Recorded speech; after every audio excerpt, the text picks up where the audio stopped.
Yeah, no, for sure. No, I think that the great analysis by both of you. Again, the spring games come with a big caveat to them. Not a ton of practices under their belts. A lot of new players on the offensive side of the ball and on the defensive side of the ball. I do think that there was some surprises. We'll get into each of those, but there was definitely some surprising plays by some names that people were a little bit unfamiliar with. I know Quincy Ivory had a number of plays where he got some sacks.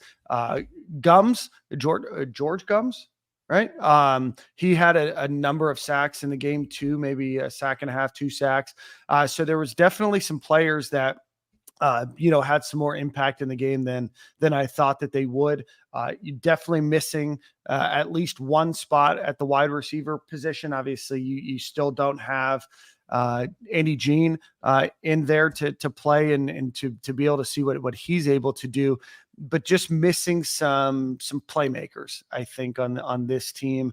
And I think the Gators need at least one, if not 2 playmakers in the portal at the wide receiver position. Tight end position still, some question marks. I know that they might go after the tight end position. So maybe Nick feels a little bit better. I feel cautiously optimistic. But again, there just doesn't seem to be enough with the schedule that they have.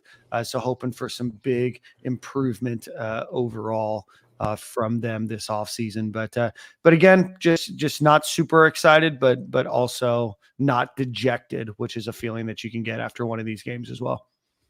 Yeah, I like to see Trey Wilson. I like his overall game is just improving. So to see him set up routes the way he's setting them up and to make plays downfield, felt good about that. And overall, I think the wide receiver room isn't bad. Marcus Burke showed some flashes. I'm just more concerned with just the style and design of the offense. But as you can see, the windows that DJ Lagway's fitting balls into is impressive as a young guy. He made some mistakes as well, and you're going to get those mistakes from him. But it's going to be interesting to see how this plays out. He's going to jump into that playbook more. He's going to develop more this offseason. He's a very competitive kid that wants to play early. He's not shying away from it. But I don't know, man. I think week 1, he has to be a very intricate part of the game plan for this offense to go. The offense is too vanilla, and we don't have enough playmakers to make this thing go without a dynamic person at the quarterback spot. And that's my biggest takeaway. We don't want to rush this kid's maturation process. He's not here to save us year 1. But I think talent-wise, skill-wise, he can contribute and play right away. You're not even forcing him into the mix from seeing what I saw in the spring game. He it's interesting because it's Billy Napier almost made it seem like so the spring game, I don't know if they showed it on TV, inside the stadium, the orange team started with 3 points, and no one knew why. Napier said after the game, on Thursday they did a red zone period, orange team versus blue team, and whoever won that period was going to get 3 points to start the game. They would start with a 3-0 lead in the spring game. And Napier said he could kind of see DJ's eyes light up, okay, now we're really competing now. And I think maybe because of the player that he is, and because you're going to be using him as a runner, and he has a serious ability to run the football, maybe you're not getting all the best version of him in practice. Kind of like they used to say Tim Tebow was a bad practice player, but because of the way he plays, you don't get all of that when you're in a black non-contact jersey. Intangibles. The other thing with DJ, I think, is he's been the biggest, fastest, strongest player on the football field for the last 3-4 years in Willis, Texas. There's a little bit of when you watch Chris Rainey, Noel Devine's highlight tapes from high school, they'd run 30 yards in the backfield, break 12 tackles to get a 15-yard gain or a 40-yard gain. There's a lot of that in DJ's game that you have to kind of get out of his head right now of, hey, if the pass isn't there and it's 1st and 10, throw the ball away. We don't need to try to run around and try to do too much. We need to just do whatever we can on this play. And sometimes the best thing you can do is throw it away. Billy Napier used poker as an example. If you have a bad hand in poker, just fold. You don't need to pay to see the flop. Mhm. You just need to get rid of it. And sometimes the best thing you can do is to fold a hand. And I think that's just something that if you're DJ Lagway and you've been running and throwing for thousands of yards by taking chances, you just kind of have to get out of that. And he threw a bunch. He probably threw more interceptions in spring during practice, during 7-on-7, 11-on-11 than he's ever thrown his entire life.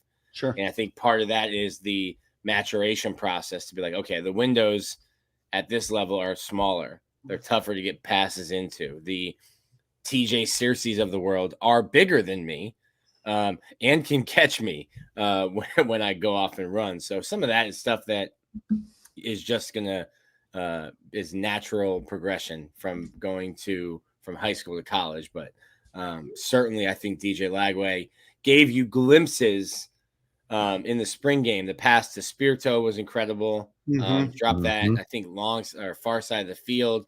The pass to Mizell, really good job of Mizell getting open. It's a good window that he put the ball into as well. Yeah. Arm strength is not ever going to be questioned. Yeah, it's flanked by defenders there in the middle, put it through the window. Overall, good pass. Let's pull up these stats real quick. So the final score was 19-14. Hopefully you guys can see that if you're watching here live. Do want to give a quick shout out, actually. D did this early on in the show, super chat. We need another playmaker on the outside to pair with Trey Wilson. Too easy to defend without it. Jaden Baugh is about to take snaps. Need one more guard. So we will talk about Jaden Baugh and the offensive line here in a minute. So Graham Mertz goes 15-27 for 243 yards, 1 touchdown, 1 interception. DJ Lagway goes 12-21, 173 yards, 2 touchdowns, 1 interception. Rushing the ball, Jaden Baugh led both squads with 77 yards. Jacoby Jackson, who probably is 5th on the depth chart, but also had a great spring for all intents and purposes, has 60 yards, followed by Anthony Rubio. Obviously not a great outing for Montrell Johnson, who had 7 rushes for just 18 yards. Let's see, Trayon Webb, 6 rushes for 10 yards. So ultimately, it is the Jaden Baugh show, 12 rushes, 77 yards, including a long of 25. Guy looks like a machine out there. That guy looked like Fred T in that 21. Boy, that hop step, making people miss in the backfield. He brings a little bit of what we missing with Etienne leaving, the ability to make somebody miss when the offensive line isn't performing well. Which you see that none of these guys got excellent blocking in the run game, but 21 was able to make some people miss. That jump cut is very nostalgic from 21, dog. Like it. Like it a lot. Yep, on the receipt. I like it a lot. Eugene Wilson, 8 catches, 128 yards with a 77 yak.